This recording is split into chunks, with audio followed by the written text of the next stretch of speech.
তো ভাই classroom of the elite এই যে তোমরা এনিমি সিরিজটা এটা যে দেখো না এরকমের লোক হয়তো খুবই কম আছে।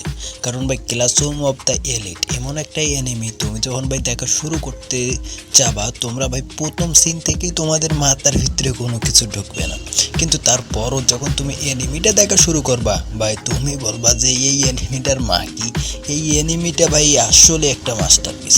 আমাদের এই জায়গার ভিতরে মেইন ক্যারেক্টার আয়ানো কুজিকুন ভাই এই মালটার কথা আর কি বলবো। কারণ ভাই একে নিয়ে কিন্তু ভাই অনেক টিকটকে তুমি হয়তো ভাই এডিট দেখতে পারো, ম্যানুপুলেটার যাকে বলে। এবার ভাই তোমাদের একটা জিনিস মাথায় রাখতে হবে, এই যে এনিমিটা যে আছে ভাই এইটা যে কতটা মাস্টার পিচার, কতটা খাতারনাক একটা এনিমি। তোমরা ভাই এনিমিটা যখন দেখবা তাইলেই বুঝতে পারবা, কারণ ভাই এই এনিমিটা আমি নিজেই দেখেছি।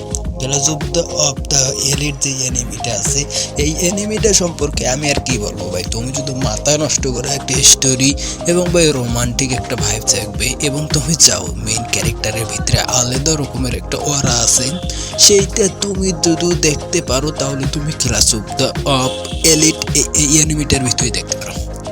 কারণ ভাই ক্লাসরুম অফ দ্য এলিট এই এনিমি যেটা আছে এটার ভিতরে তুমি সকল কিছুই দেখতে পারবা। যে একটা ছেলে কি সাধারণ একটা ছেলে, তার ভিতরে কোনো ট্যালেন্ট নেই। হ্যাঁ, সবাই জানে যে তার ভিতরে কোনো ট্যালেন্ট নেই, কিন্তু মেইন ট্যালেন্ট আছে তার ভিতরেই। কারণ ভাই সে হলো গিয়ে একজন টপার। আর তোমাদেরকে বলি, সে এসেছে একটা হোয়াইট রুম নামে একটা জায়গায়, যেটা ভাই তার নিজের বাপই তৈরি করেছে। তাকে ভাই একটা মাস্টারপিস তৈরি করেছে।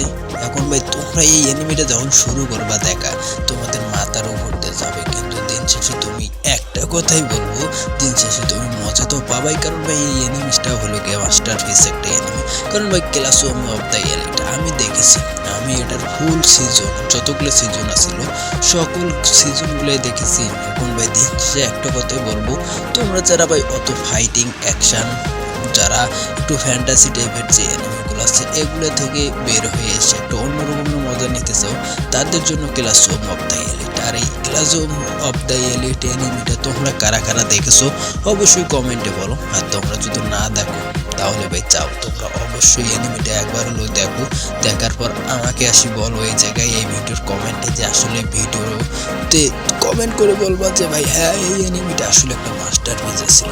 কারণ ভাই তুমি ভাই এই এনিমিটা যখন দেখা শুরু করো মাথা নষ্ট হয়ে যাবে। কারণ ভাই তোমাদেরকে যাই বলি এরকমের অরা ফার্মিং যে এনিমিগুলো আছে সেগুলো ভাই আসলে আমার পার্সোনালি ভালো লাগে। বিশেষ করে ভাই তোমরা এই এনিমিগুলো ইংলিশ ডাবে যদি দেখো তাহলে তো আরও বেশি ভালো, এবং জাপানিজ ডাবে দেখলে আরও বেশি ভালো, এবং হিন্দি ডাবে দেখলেও ভালো। কিন্তু তোমরা ভাই কোনোভাবে এক্সপ্লেন যেটা আছে এক্সপ্লেনগুলো দেখিও না। কারণ ভাই একটা এক্সপ্লেন দেখলে তুমি কখনো একটা এনিমির মজা বুঝতে পারবে না। কারণ ভাই তুমি ভাই যেটা ফিল পাবে এনিমিটা অরিজিনালি দেখলে একটা 24 মিনিটের একটা ভিডিও, সেটা তুমি যদি ভাই 10-12 মিনিটে দেখো তাও আবার এক্সপ্লেন এই জায়গার ভিতরে কাহিনীর প্লট তুমি কোনো কিছুই বুঝতে পারবে না। কারণ ভাই এই জায়গার ভিতরে যখন তুমি এনিমিটা দেখবা তুমি ওই জায়গায় সাউন্ড, হাঁটার শব্দ, কথা বলা, যে পলিটিক্সগুলো আছে এনিমিটার ভিতরে যে জিনিসগুলো দিয়েছে তা তুমি ভাই কখনো এক্সপ্লেনে পাবো না। এক্সপ্লেন যেমন তুমি আমার এই ভিডিওটা দেখতেছো, এই ভিডিওটার ভিতরে ব্যাকগ্রাউন্ডে একটা ভিডিও চলতেছে, এই ব্যাকগ্রাউন্ডে একটা ভিডিও চলতেছে আর আমি এই জায়গায় যে ভয়েস ওভারটা দিচ্ছি এই ভয়েস ওভারটা আমি লাগাই দিছি।